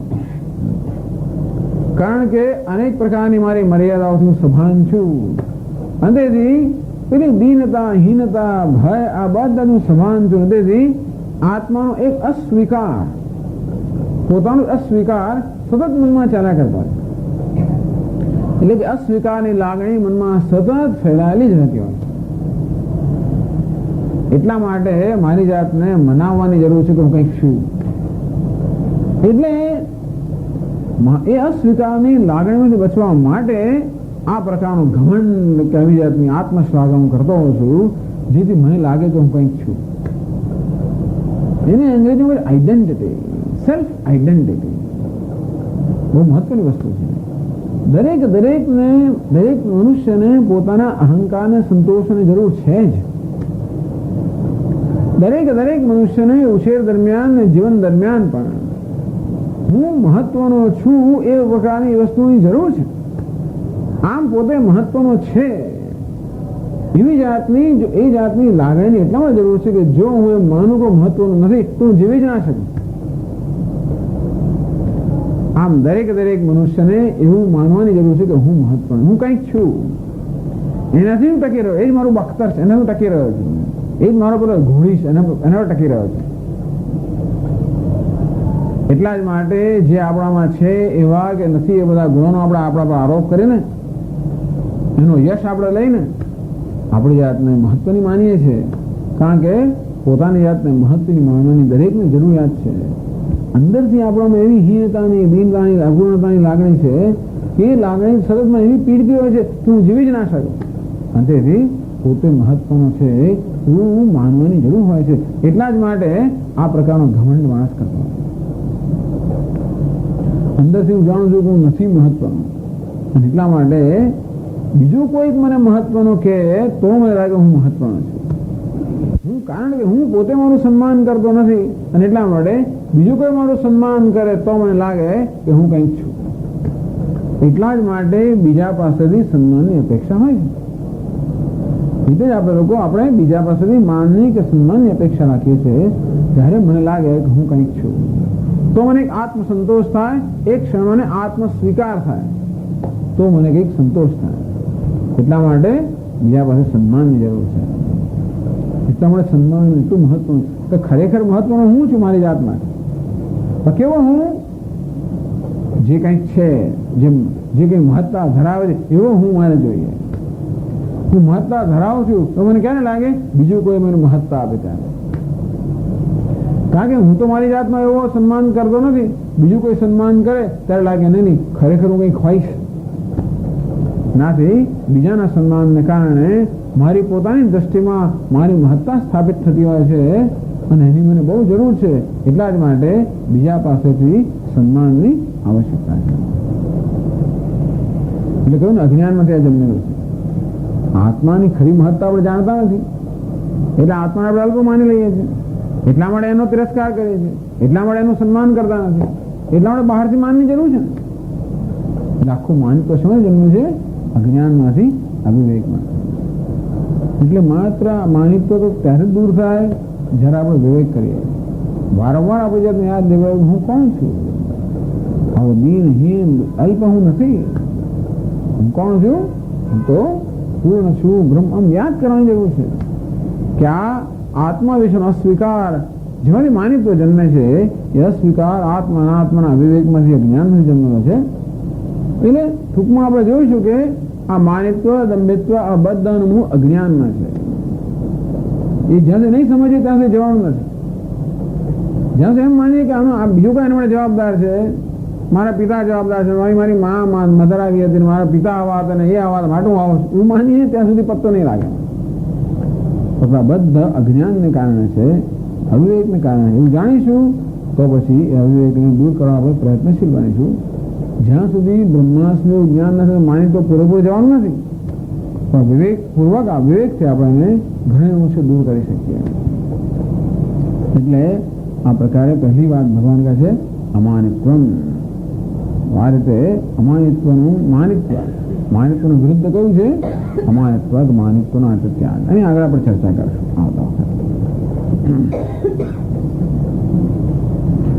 ઓમ પૂર્ણમદ પૂર્ણમિદં પૂર્ણાત પૂર્ણમુદચ્યતે પૂર્ણસ્ય પૂર્ણમાદાય પૂર્ણમેવાવશિષ્યતે. ઓમ શાંતિ શાંતિ શાંતિ. શંકરં શંકરાચાર્યં કેશવં બાદરાયણં सूत्रभाष्यकृतौ वन्दे भगवन्तौ पुनः पुनः.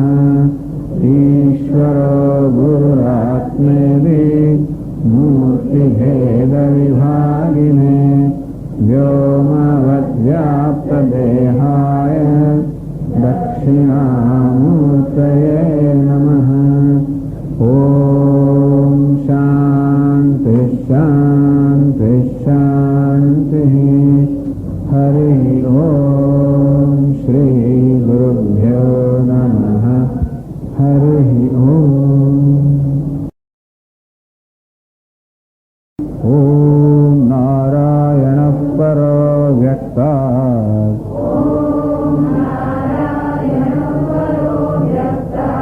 अण्डमव्यक्तसम्भवम्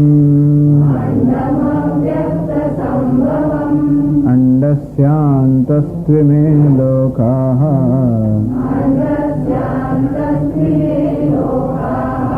सप्तद्वीपा च मेदिनी.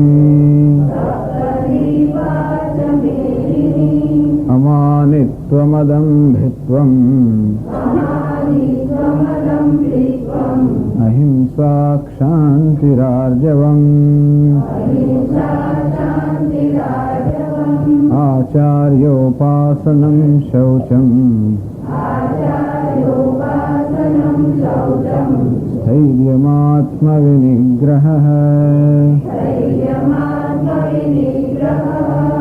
इन्द्रियार्थेषु वैराग्यम् अनहंकार एव च. जन्म मृत्युजरा व्याधि दुःखदोषानुदर्शनम् असक्तिरनभिष्वङ्गः पुत्रदारगृहादिषु नित्यं च समचित्तत्वम् इष्टानिष्टोपपत्तिषु मयि चानन्ययोगेन भक्तिरव्यभिचारिणी. विविक्तदेशसेवित्वम्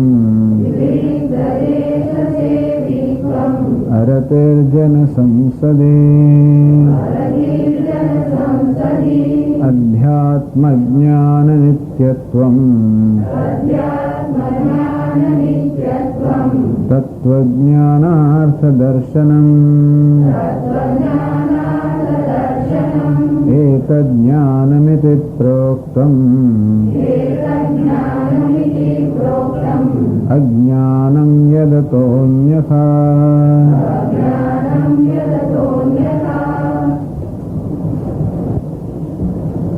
શંકરાચાર્ય મહારાજે કહ્યું કે જ્ઞાન સાધનમ અમાનિત્વાદિ લક્ષણમ તજ્ઞાન સાધનમ, આ ક્ષેત્રજ્ઞ કે જે આત્મા છે એના જ્ઞાનનું સાધન અમાનિત્વાદિ લક્ષણમ. તો આ જ્ઞાનનું સાધન એવું જ્ઞાન કયા પ્રકારના મનમાં થઈ શકે? જે પ્રકારના મનમાં કે અંતઃકરણમાં આવું ક્ષેત્રજ્ઞનું આત્માનું જ્ઞાન પ્રાપ્ત થઈ શકે એ પ્રકારનું અંતઃકરણ પ્રાપ્ત કેમ કરવું? શુદ્ધ અંતઃકરણ કેમ પ્રાપ્ત કરવું? એટલે આમ તો જ્ઞાનનું સાધન તો શાસ્ત્ર કહેવાય પ્રમાણ, પણ શાસ્ત્રનું આપણે શ્રવણ વગેરે કરીએ ત્યારે પણ ત્યારે ખરેખર સાર્થક કે ફળીભૂત થાય જ્યારે એ શાસ્ત્રના શબ્દોના અર્થને ગ્રહણ કરી શકે એ પ્રકારનું આપણું મન હોય ત્યારે. એટલે શાસ્ત્ર તો ખરું, જોડે એ પ્રકારની સૂક્ષ્મતા ધરાવતું આપણું અંતઃકરણ એ પણ આવશ્યક છે. તો એ પ્રકારનું અંતઃકરણ કેમ પ્રાપ્ત કરવું એને માટેના જે સાધન છે એટલે કે મૂલ્યો એનું ભગવાન વિધાન કરે છે. યસ્મિન સતિ તજ્ઞેય વિજ્ઞાને યોગ્ય અધિકૃતો ભવતી. યસ્મિન સતિ હોય ત્યારે આ જ્ઞાન પ્રાપ્ત કરવાની આ સાધક યોગ્યતા પ્રાપ્ત કરે. યત પરઃ સંન્યાસી જ્ઞાનનિષ્ઠ ઉચ્યતે. તો જે ગુણની અંદર જે ગુણને તત્પર થયેલો સંન્યાસી જ્ઞાન નિષ્ઠા પ્રાપ્ત કરે. ટૂંકમાં જ્ઞાનમાં નિષ્ઠા પ્રાપ્ત કરવી હોય, નિષ્ઠાનો અર્થ કે જ્ઞાન આપણે સ્વાભાવિક બની જાય. હું બ્રહ્મ છું એ જ્ઞાન સ્વાભાવિક બની જાય, પ્રયત્ન વગર બની જાય. જેટલી સરળતાથી હું દેહ છું અત્યારે વ્યવહાર કરી શકું છું એટલી સરળતાથી હું બ્રહ્મ જેવો વ્યવહાર કરી શકું ત્યારે જ્ઞાન નિષ્ઠા કહેવાય. એવું ત્યારે થાય જ્યારે કોઈ પ્રકારનો આંતરિક પ્રતિબંધ ન હોય, અને ત્યારે એ બધા આંતરિક જે પ્રતિબંધો છે એ દૂર કરવા માટે ભગવાન આ મૂલ્યોનો અહીંયા આગળ ઉપદેશ કરે છે, એનું વિધાન કરે છે. અમાનિત્વ અદંભિત્વ વગેરે. જ્ઞાન સાધનવાદ જ્ઞાન શબ્દવાચ્યમ. ભગવાન આ મૂલ્યોને જ્ઞાન જેટલું એને તો કે જ્ઞાન કેને વર્ણન કરે? ટૂંકમાં એમને જ્ઞાનનો મોહ આપે છે. આમ તો જ્ઞાન એટલે બ્રહ્મ જ્ઞાન, ભગવાન આ મૂલ્યોને જ્ઞાન કહે છે. અર્થાત એને જ્ઞાન જેટલા મહત્વના લેખે છે. આમ તો જ્ઞાનનું સાધન હોવાને કારણે જ્ઞાન કરો. જેમ દિલ્હી લઈ જતા ટ્રેનને દિલ્હી મિલ આપણે કહીએ તો સાધ્ય છે દિલ્હી, પણ એને પ્રાપ્ત કરવાના સાધનને પણ એ જ નામથી બોલાવતા હોય છે ઘણી વાર. અને તે રીતે અથવા ઘણી વાર જે ભવિષ્ય વૃત્ત્યા, ભવિષ્યમાં જે થવાનું છે એને ધ્યાનમાં રાખીને કેમ છે ડોક્ટર, હજી તો જે મેડિકલ કોલેજમાં ગયો છે તો આપણે ડોક્ટર કહીએ. તે રીતે હોય તો જ્ઞાન થવાનું છે. એટલા માટે ભગવાન આ સાધનોને જ જ્ઞાન કહે છે. અને એ વખતે ચર્ચામાં આપણે સમજાવ્યું પણ ખરું કે જ્ઞાન કે સમજથી જ આ બધા મૂલ્યોનું પાલન થઈ શકશે. આ બધા મૂલ્યોમાં સતત આત્મા વિશેની સમજ, જીવન વિશેની સમજ, આ બધા મૂલ્યો અમાનિત્વમ અદંભિત્વમ અહિંસા એનું પાલન આપણે ન કરી શકતા હોઈએ એનું બીજું કોઈ કારણ જ નથી. એક જ કારણ, અને તે સમજનો અભાવ અથવા તો ગેરસમજ, ભ્રમ. જીવનમાં આપણા વિશે, ઈશ્વર વિશે, જગત વિશે અનેક પ્રકારની ખોટી માન્યતાઓ આપણા મનમાં છે જેને આપણે ભ્રમ કહીએ છીએ. એની કારણે જ આ બધા ખોટા મૂલ્યો આપણામાં ઘૂસી ગયેલા છે. તો ઘમંડ ઘૂસી ગયો હોય, દંભ ઘૂસી ગયો હોય, હિંસાત્મક વૃત્તિ ઘૂસી ગઈ હોય, અસહિષ્ણુતા ઘૂસી ગઈ હોય, જૂઠાણા પણ ઘૂસી ગયું હોય. આ બધી વસ્તુઓ ઘૂસી ગઈ છે. કેમ ઘૂસી ગઈ છે? અંદર અવિવેક છે એટલા માટે. એમને કોણ સ્થાન આપે? દરેક જણને સ્થાન મેળવવા માટે, બેક્ટેરિયાને ત્યાં વધવા માટે એને યોગ્ય વાતાવરણ જોઈએ. તો એટલે જંતુઓ જે છે બધા મચ્છરો અને બીજી જાત જાતની જીવાતો બધી એ ક્યારે એમનો વિકાસ ક્યારે થાય તો ક્યારે વૃદ્ધિ થાય એ પ્રકારનું વાતાવરણ હોય ત્યારે. તે રીતે ઘમંડના, દંભ આ બધી વસ્તુઓ ક્યારે ટકી શકે, ક્યારેનો વિકાસ થાય એ પ્રકારનું યોગ્ય વાતાવરણ મનમાં હોય ત્યારે એ વાતાવરણ નામ અવિવેક. આમ જીવનની વાસ્તવિકતા વિશેનો વિવેક ન હોય અને જે છે એના કરતા ખોટી માન્યતાઓ જે ધરાવતા હોઈએ એને કારણે આ બધી વસ્તુએ આપણો પ્રવેશ કર્યો છે. અંતેથી અવિવેકને કારણે આ બધા દુર્ગુણો જે છે એ આપણામાં પ્રવેશી ગયા છે. અંતેથી વિવેકથી જ એ દૂર થઈ શકે, એટલે જ્ઞાનથી, સમજથી. એ દ્રષ્ટિએ પણ આ મૂલ્યોને જ્ઞાન કહેવામાં આવે છે, કારણ કે એમના પાલન કે એમના આચરણમાં પણ જ્ઞાનની કે સમજની આવશ્યકતા છે. આ દરેક મૂલ્યો સમજ, અમુક પ્રકારની સમજનું નામ જ અમાનિત્વ, અમુક પ્રકારની જીવનની સમજનું નામ એનો અદંભિત્વ, અમુક પ્રકારની સમજનું નામ અહિંસા. એટલે આપણે જોઈએ અહિંસા કોઈ વર્તન નથી. અમાનિત્વ, અદંભિત્વ, અહિંસા સત્ય કોઈ વર્તનનું નામ નથી. અમુક વસ્તુ કરો માટે હું સત્યનિષ્ઠ છું કે અમુક વસ્તુ કરો માટે અહિંસક છું એવું નથી. એ વર્તનની પાછળ કયા પ્રકારની સમજ છે. આ બધા મૂલ્યો સમજ જ બતાવે, એટલા માટે પણ જ્ઞાન કહેવાય. એટલે અમાનિત્વની ચર્ચા આપણે કરતા હતા. માનિનો ભાવ માનિત્વમ આત્મન શ્લાઘનમ વિદ્યમાનૈ અવિદ્યમાનૈ ગુણૈ આત્મન શ્લાઘનમ. જે ગુણો પોતાનામાં છે કે નથી પણ એ માટે, એ બધા ગુણો માટે પોતાની શ્લાઘા કરવી, પોતાના વિશે ઊંચો ખ્યાલ છે, પોતાના વિશે થોડો પૂજ્ય ભાવ હોવો, અથવા અમદાવાદી ભાષામાં પોતાના વિશે વહેમ હોવો, અનેક પ્રકારનો. અને એની કારણે પછી ગર્વ કે ઘમંડ છે કે હું કંઈક છું, બસ આ પ્રકારની જે વૃત્તિ મનમાં છે એનું નામ માનિત્વ. એના અભાવને આત્મને ઉત્કર્ષ આરોપ હેતુ, પોતે ઉત્કૃષ્ટ છે, પોતે કંઈક ઊંચો છે, એ પ્રકારનો આરોપ પોતાના પર થતો હોય એનું નામ છે માનિત્વ. તો ભગવાન અમાનિત્વ, આ પ્રકારના માનિત્વનો અભાવ, ઘમંડનો અભાવ, ગર્વનો અભાવ, આત્મશ્લાઘાનો અભાવ. એટલે આપણે ભગવાન કહે છે કે આ ગયા વખતે પણ આપણે ચર્ચા કરી કે શા માટે આપણે ઘમંડ રાખતા હોઈશું, શા માટે આપણે આપણી શ્લાઘા કરતા હોઈશું. એમાંથી કંઈક લાભ આપણે થતો હોય તો જ આપણે એવું કરીએ, ઈશ્વર તો ન જ કરીએ. આમ ઘમંડ રાખવાથી કે પોતાની શ્લાઘા કરવાથી પણ શું થાય છે, એક પ્રકારનો પ્રભાવ ઉત્પન્ન કરી શકતા હોઈએ છે. આપણે એક પ્રકારનો પ્રભાવ ઉત્પન્ન કરીએ, બીજાઓને આપણા પ્રભાવમાં લાવીએ, એમ કરીને બીજાઓના સન્માનના અધિકારી બનીએ. કોઈ આપણું સન્માન ક્યારે કરે, આપણે જયારે પ્રભાવિત થાય ત્યારે. તો જે કે ગુણો મારામાં છે કે નથી એના વડે હું મારી શ્લાઘા કરું અને એ રીતે બીજાને પ્રભાવિત કરીને બીજાનું સન્માન પ્રાપ્ત કરવા ઈચ્છતો હોઉં. ટૂંકમાં એક પ્રકારની અન્યના આદરની કે સન્માનની જે ભૂખ છે અંદર, દરેક વ્યક્તિને બીજા લોકો પોતાનો આદર કરે, પોતાનું સન્માન કરે, પોતાને મોટો કે એ પ્રકારની ભૂખ છે. બીજા લોકો મને મોટો કે એવી ભૂખ કેમ છે? કારણ કે હું મારી જાતને મોટો કહેતો નથી. બીજા મારું સન્માન કરે એવી કેમ અપેક્ષા છે? કારણ કે હું મારું સન્માન કરતો નથી. હું પોતે જ મારું સન્માન કરતો હોઉં તો બીજા સન્માન કરે કે નહીં એની કઈ મહત્વ રહેતું નથી. પણ કારણ કે હું મારું સન્માન કરતો નથી, હું મારી જાતને મોટો માનતો નથી, હું મારી જાતને હીન માનું છું અંદરથી. એટલે ટૂંકમાં બહારથી માણસ જેટલો ઘમંડ કરતો હોય ને એટલો અંદરથી પોલો હોય. પોલો એટલે કે એટલો અંદરથી અસલામત હોય, ભયભીત હોય, શૂન્ય, અંદર એક શૂન્યતાનો અનુભવ થાય છે અને એક અલ્પતાનો, નાનમનો, હીનતાનો અનુભવ થતો હોય છે. અને એને ઢાંકવા માટે એ વસ્તુનો સ્વીકાર નથી કરી શકતો. હું એ સ્વીકાર કરી શકતો નથી કે હું નાનો હોઉં, હું અલ્પ હોઉં અથવા તો હું હીન હોઉં. આ વસ્તુ અનુભવ પણ સ્વીકારી શકતો નથી. એટલા માટે કોઈ રીતે હું મારી જાતને સિદ્ધ કરવા માંગુ છું કે હું એવો નથી, હું કંઈક છું. આમ દરેક જણને હંમેશા પુરવાર કરવાની જરૂર પડે છે કે હું કંઈક છું. આમ તો મારે જ મારી જાતને પુરવાર કરવાની છે. એટલા જ માટે હું અપેક્ષા રાખું છું બીજા લોકો મને સન્માન આપે. બીજા જયારે સન્માન આપે ત્યારે મને લાગે હું કંઈક છું, કંઈ હોવો જ જોઈએ. આ લોકો કહે છે ને, હું તો નથી માનતો કોઈ હોઉં. હા, અહો રૂપમ અહો. શું સુંદર અવાજ છે સ્વામી તમારો, બહુ સુંદર તમે ગાઓ. મને લાગે હશે ત્યારે તો હું તો કંઈ માનતો ના હોઉં. આમ આપણને આપણી એવી કંઈ બહુ મૂલ્ય નથી હોતું. આપણા પોતાના વિશેનો આપણો અભિપ્રાય એવો ઊંચો નથી હોતો. સેલ્ફ એસ્ટીમ એટલે પોતાના વિશેનો એસ્ટીમ, પોતાના વિશેનો આદર નથી હોતો સામાન્ય રીતે.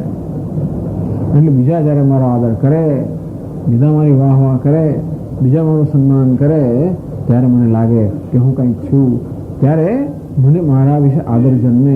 ટૂંકમાં મારા વિશે આદર કરવાની જરૂર તો છે, તો કારણ કે હું મારો પોતાનો આદર કરી શકતો નથી અને તેટલા માટે બીજાઓના આદરની અપેક્ષા રાખું, જેથી એ દ્વારા મને લાગે કે હું કંઈક છું.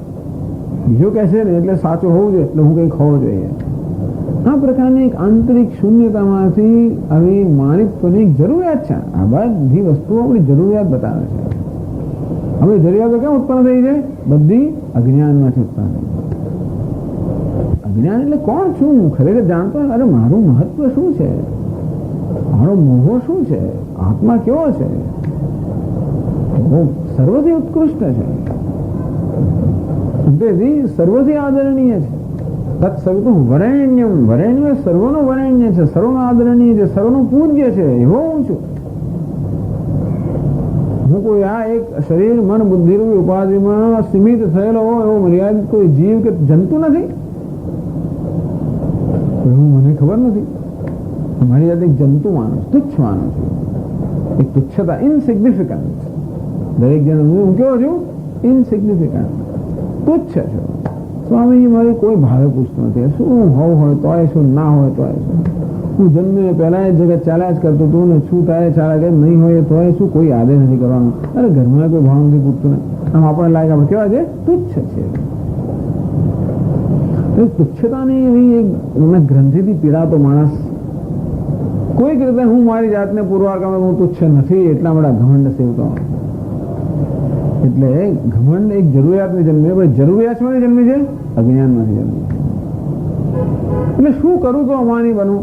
કયું કરવાથી અમાનિત તો ના બનાય? કયા પ્રકારનું વર્તન કરું તો હું અમાની છું એમ કહેવાય?